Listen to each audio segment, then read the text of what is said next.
नमस्कार दोस्तों, मैं आपका दोस्त आपका साथी चंद्रजीत शर्मा।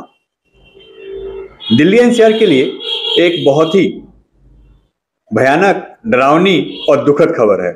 इसको तीनों ही चीजों में कह सकते हैं, क्योंकि जिस तरीके से दिल्ली एनसीआर का प्रदूषण लेवल खतरनाक स्टेज पे पहुंच गया है। अभी दिवाली आई भी नहीं है और दिल्ली का वायु स्तर जो है वो खतरनाक स्टेज को पार कर चुका है।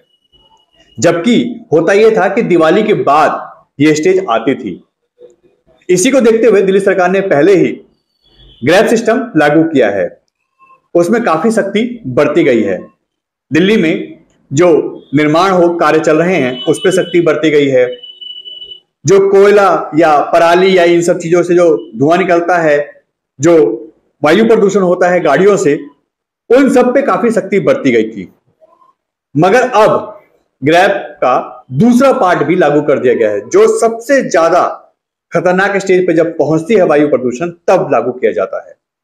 यह अभी से ही लागू कर दिया गया है और इसमें अब सख्ती दिखाई भी देने लगी है। हम आपको बताते हैं कि दिल्ली एनसीआर में जो वाहन चलाने वाले लोग हैं उनको कितना बड़ा नुकसान हुआ है इससे। अभी जनवरी में ही 1 लाख वाहनों को उनका पंजीकरण रद्द किया गया था दिल्ली एनसीआर के अंदर।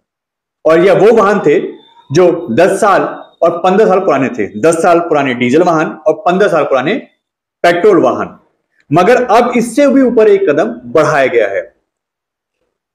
अब यानी 18 अक्टूबर को दिल्ली के अंदर 49 लाख, दिल्ली एनसीआर के अंदर 49 लाख डीजल, पेट्रोल और सीएनजी वाहनों का पंजीकरण रद्द कर दिया गया है। अब यह दिल्ली एनसीआर में अगर चलाए जाते हैं तो इनको धरपकड़ की जाएगी और इनको जब्त किया जाएगा। यह बहुत बड़ी संख्या है। 49 लाख बहुत बड़ा आंकड़ा होता है। ग्रैब सिस्टम जो सेकंड लागू किया गया है उसमें इन चीजों पे काफी सख्ती बरती गई है। हालांकि इससे पहले भी 10 साल और 15 साल पुराने वाहनों को दिल्ली एनसीआर में बैन किया गया था।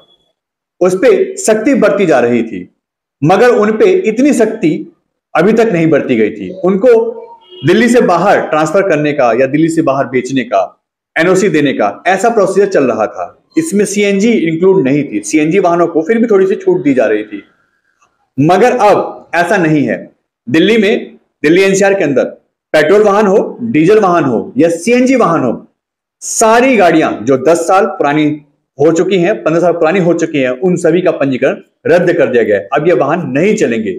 एक लीज जरूर दी गई है कि आप इनको एनओसी लेके दिल्ली एनसीआर के बाहर इसको शिफ्ट कर सकते हैं, आप वहां चला सकते हैं। मगर 180 किलोमीटर या 200 किलोमीटर की रेंज में अगर ये चलाई पकड़ी जाती हैं, चलते हुए पकड़ी जाती हैं, तो इन गाड़ियों को जब्त किया जाएगा और इसका जुर्माना भी आपसे ही लिया जाएगा। इसके साथ साथ एक चीज और हुई है, जो इलेक्ट्रिक वाहन बनने थे, इनको जो कन्वर्ट करना था, उस पे भी एक नई चीजें सामने आई है।